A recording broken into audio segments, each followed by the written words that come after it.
Assalamualaikum warahmatullahi wabarakatuh. Salam guru penggerak. Saya Rahmaneli Syafitri, calon guru penggerak angkatan 11 dari TK Negeri Pembina Rantau Kabupaten Aceh Tamiang. Kali ini saya akan memaparkan koneksi antar materi pada modul 2.1 mengenai pembelajaran berdiferensiasi. Diawali dengan pertanyaan pertama. Buatlah kesimpulan tentang apa yang dimaksud dengan pembelajaran berdiferensiasi dan bagaimana hal ini dapat dilakukan di kelas.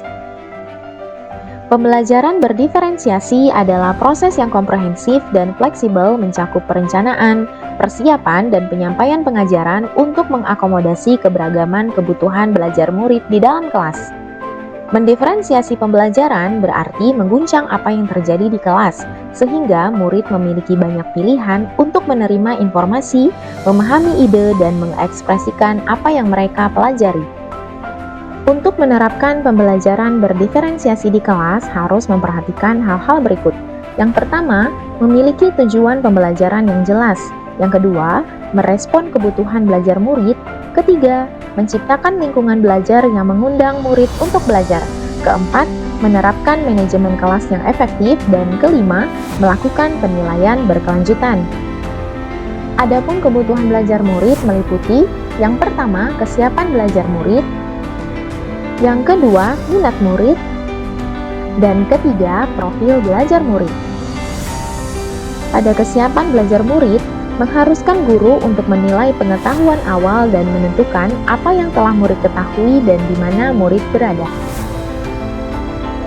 Untuk minat murid dapat dilihat dari dua perspektif. Yang pertama, minat situasional. Minat ini merupakan keadaan psikologis yang dicirikan oleh peningkatan perhatian, upaya, dan pengaruh yang dialami pada saat tertentu. Seorang anak bisa saja tertarik saat seorang gurunya berbicara tentang topik tertentu, meskipun sebenarnya ia tidak menyukai topik tersebut. Karena gurunya berbicara dengan cara yang sangat menghibur, menarik, dan menggunakan berbagai alat bantu visual, murid menjadi tertarik dan berminat pada pembelajaran tersebut. Yang kedua, minat individu. Minat ini dapat juga dilihat sebagai sebuah kecenderungan individu untuk terlibat dalam jangka waktu lama dengan objek atau topik tertentu. Seorang anak yang memang memiliki minat terhadap topik tertentu, maka ia akan tetap tertarik untuk belajar tentang topik tersebut, meskipun mungkin saat itu guru yang mengajar sama sekali tidak membawakannya dengan cara yang menarik atau menghibur. Untuk profil belajar murid dapat dilihat dari preferensi lingkungan belajar, pengaruh budaya, preferensi gaya belajar, dan preferensi berdasarkan kecerdasan majemuk. Strategi pembelajaran berdiferensiasi terdiri dari 3 aspek. Yang pertama, diferensiasi konten, kedua, diferensiasi proses, dan ketiga, diferensiasi produk. Diferensiasi konten berkaitan dengan apa yang kita ajarkan seperti materi, konsep, atau keterampilan yang perlu dipelajari berdasarkan kurikulum. Mendiferensiasi konten bisa dilakukan dengan membedakan pengorganisasian atau format penyampaiannya, bukan mengubah atau menurunkan standar kurikulum. Adapun diferensiasi proses mengenai bagaimana murid memahami atau menerima informasi yang diberikan. Pertimbangan yang harus diperhatikan dengan melihat apakah anak belajar mandiri atau kelompok, siapa yang butuh banyak bantuan, dan seberapa banyak bantuan yang akan diberikan. Sedangkan diferensiasi produk mengenai hasil pekerjaan yang harus ditunjukkan murid pada guru, bisa dalam wujud karangan, poster, infografis, pidato, hasil karya, dan lainnya. Cara melakukan diferensiasi produk diantaranya dengan memberikan tantangan dan keragaman, dan memberikan murid pilihan bagaimana mereka dapat mengekspresikan pembelajaran yang diinginkan. Pertanyaan kedua, jelaskan bagaimana pembelajaran berdiferensiasi dapat memenuhi kebutuhan belajar murid dan membantu mencapai hasil belajar yang optimal. Guru dapat mengidentifikasi kebutuhan belajar murid terlebih dahulu dan memastikan murid mendapat kesempatan yang sama untuk belajar dengan cara terbaik yang sesuai untuk mereka. Mendiferensiasi pembelajaran itu penting, tetapi bagaimana cara guru merespon dan menanggapi kebutuhan belajar murid juga menjadi salah satu faktor utama kesuksesan menciptakan atmosfer lingkungan belajar yang aman dan nyaman bagi murid. Jika pemetaan kebutuhan belajar sudah dilakukan, lingkungan belajar positif juga sudah terbentuk, maka hal tersebut dapat membantu murid mencapai hasil belajar yang optimal.